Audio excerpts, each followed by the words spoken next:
In the annals of history, there are warriors who fought with swords, and there are rulers who fought with ideas. But once in a century, a man rises who wages war with something far more enduring: fear itself. In the spring of 1462, the mighty Ottoman Empire marched north under Sultan Mehmed II, the conqueror of Constantinople. His goal: to crush a defiant prince ruling the shadowed land of Wallachia. That man was Vlad III, known to the world as Vlad the Impaler.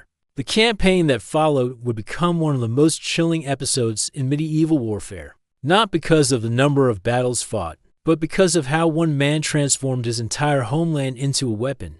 This is not a tale of victory or defeat in the usual sense. It is the story of how scorched fields, forests of the dead, and mutilated messengers brought an empire to its knees, without a single decisive battle.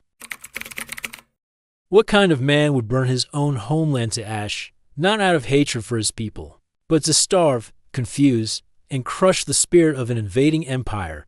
In the spring of 1462, the lands of Wallachia, wedged between the Carpathian Mountains and the Danube, became the stage for one of the most brutal campaigns in medieval memory. Mehmed II, Sultan of the Ottoman Empire and conqueror of Constantinople, had set his gaze northward. His target was Vlad III, voivode of Wallachia, a ruler already infamous among neighbors and enemies alike to history. He is Vlad the Impaler to Mehmed. He was a stubborn thorn that needed to be ripped out before it bled the empire's borders. The Sultan crossed the Danube expecting a battle worthy of his 90,000-strong army armored riders, thundering across open plains, siege towers rolling towards citadels.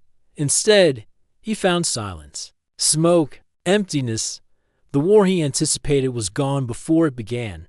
By the time Ottoman scouts entered Wallachia, the air was thick with the stench of charred timber and rotting grain. The land had been stripped bare, not by the hand of the invader, but by the very man sworn to protect it. According to the Byzantine chronicler Leonikos Chalkikondyles, Vlad had ordered the destruction of everything that might sustain an army: wells poisoned, granaries smashed, fields blackened, villages reduced to skeletons of smoldering beams. This was not one cruelty. It was a chess move one made on a board soaked in blood. Vlad's forces, numbering in the thousands, could never match the Ottoman war machine in open combat. But if the Ottomans needed food, shelter, and guidance to march through his territory, he would ensure they found none. Entire populations were evacuated deep into the countryside, or massacred outright to prevent information leaks. In a letter to his ally, Matthias Corvinus of Hungary, Vlad wrote with icy precision, "I have killed peasants, men and women, old and young.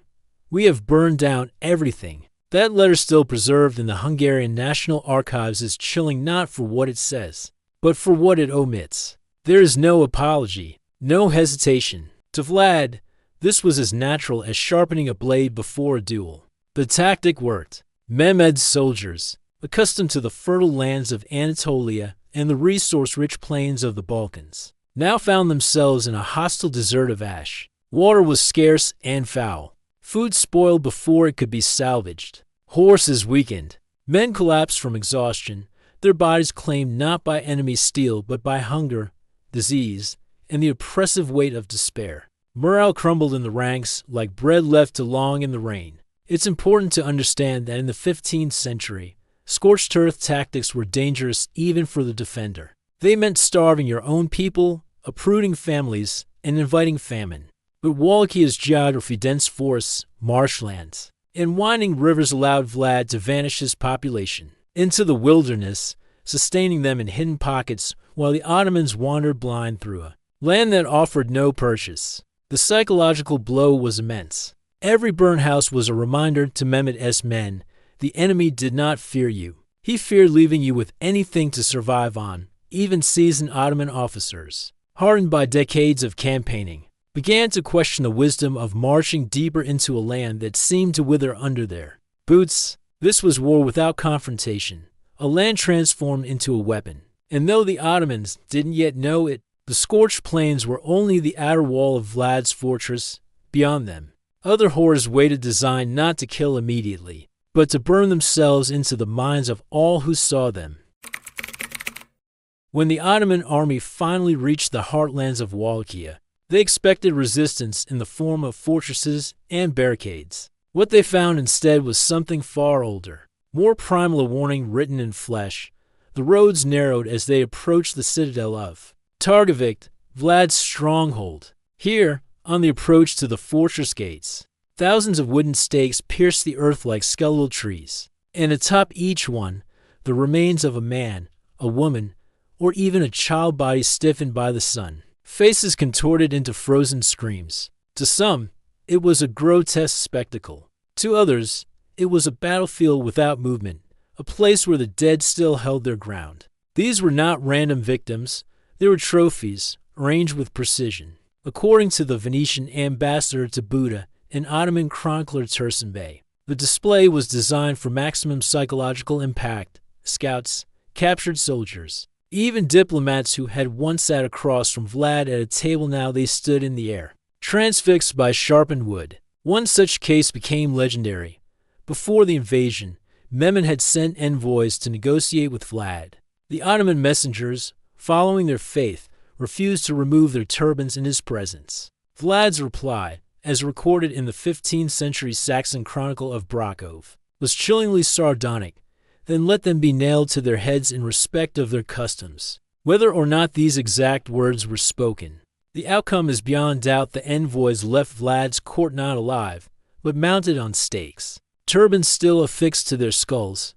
Beyond the fortresses, the roads to Bucharest and Targovic became corridors of terror. Fresh impalements stood alongside weathered ones, creating a landscape that suggested this horror was not an isolated event, it was policy. Impalement was not Vlad's invention. It had appeared in the ancient Near East, in medieval Europe, and within the Ottoman Empire itself, but Vlad elevated it to an art of intimidation.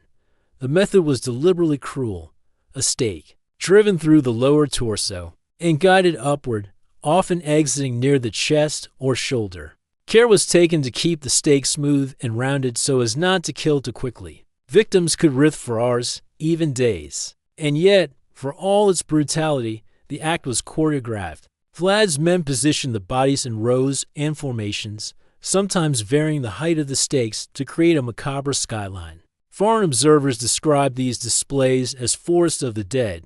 In 1462, as Mehmed's army approached Targovic, they encountered the largest of these spectacles, some 20,000 captives impaled in symmetrical lines stretching beyond the horizon.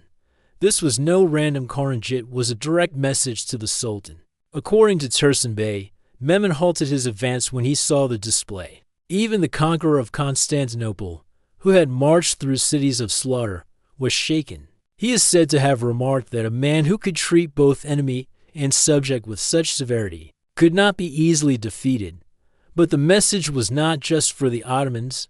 Within Wallachia, impalement served as a tool of governance. Theft, dishonesty, and betrayal, crimes that might earn fines elsewhere, were here punished with the stake. Michael Beheim, a Saxon chronicler, recounts how Vlad ordered the impalement of a woman for lying about her husband's labor to avoid work. Such ruthlessness was meant to keep order, but it also blurred the line between justice and terror. To the Ottomans, impalement was barbaric cruelty. To Vlad, it was statecraft, an unmistakable declaration that law and power were one and the same. And as Mehmed's forces pressed deeper into Wallachia, they began to realize that surviving battle was only one part of the nightmare. For some prisoners, death would not come at all, at least not quickly.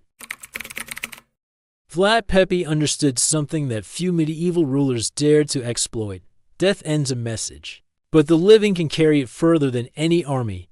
In the summer of 1462, his war against the Ottoman Empire shifted from destroying supplies and displaying corpses to an even darker form of psychological warfare, sending his enemies back alive, but forever marked. These survivors were not spared out of mercy, they were chosen deliberately, each transformed into a walking testament to what awaited those who defied the voivode of Wallachia. Chronicles compiled in the Skazny o Drakul Vovode, the tale of Prince Dracula, describe how selected Ottoman captives remained before release.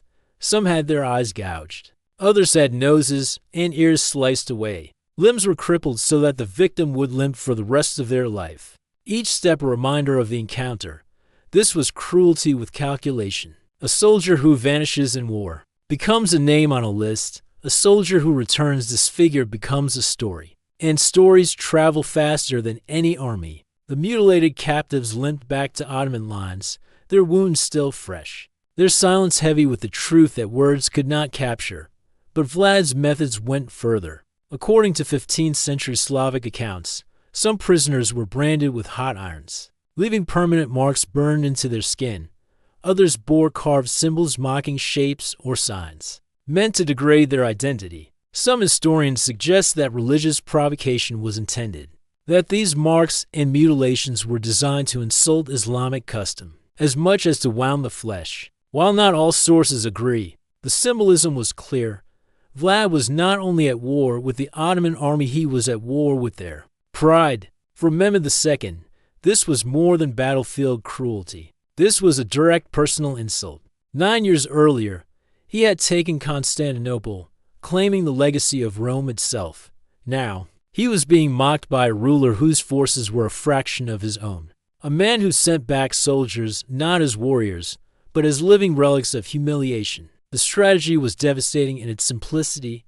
Every disfigured survivor was a living warning, capable of breaking morale in ways that piles of enemy dead could not. They stood as proof that survival under Vlad was often worse than death itself in Ottoman camps. Whispers of these survivors mingled with the memories of scorched fields and forests of stakes. The air was thick with a dread that no sword could cut through.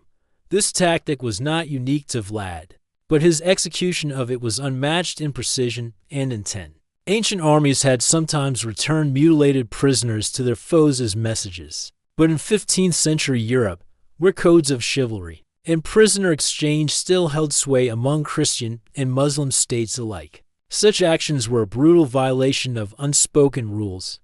Vlad broke those rules with relish, and in doing so, reshaped the very psychology of war in the Balkans. By the end of the campaign, Mehmed II had not been decisively defeated on the battlefield, but he had been forced to reckon with an opponent who fought not for land or tribute, but for dominance over the mind. Vlad Pepi's campaign in 1460 remains one of the most chilling examples of how terror can be weaponized with surgical precision. The scorched villages, the forests of stakes. The maimed survivors each was a piece of a single strategy to turn fear into a fortress. No siege engine could breach. Centuries later, his name still stirs unease, proof that cruelty, when refined into policy, can echo longer than the sound of war drums. So the question remains, which of Vlad's weapons cut deepest into the Ottoman will? His destruction of the land, his public displays of the dead, or his living, breathing warnings? History may never choose, but his enemies did, and they chose retreat. Vlad Pepi's 1460 campaign against the Ottomans was not a mere military clash. It was psychological warfare elevated to an art form. By destroying his own land, displaying the dead in vast and terrible arrangements, and sending back living warnings carved by cruelty, he forced even the conqueror of Constantinople to hesitate. History often asks us to measure leaders by their victories. Vlad's victory was different. It was measured in the pause of an invading army, in the fear that outlived the campaign, and in the whispered stories that traveled farther than any army could march. Today, his name still divides opinion, hero or monster, patriot or tyrant. But perhaps the truth lies in the shadow between those titles, where survival demanded that cruelty become strategy, and fear became the sharpest blade of all. Which of Vlad's tactics would have broken you first, the hunger, the sight of 1,000 stakes, or the faces of the survivors who returned? The choice is yours, and the fear, perhaps, timeless.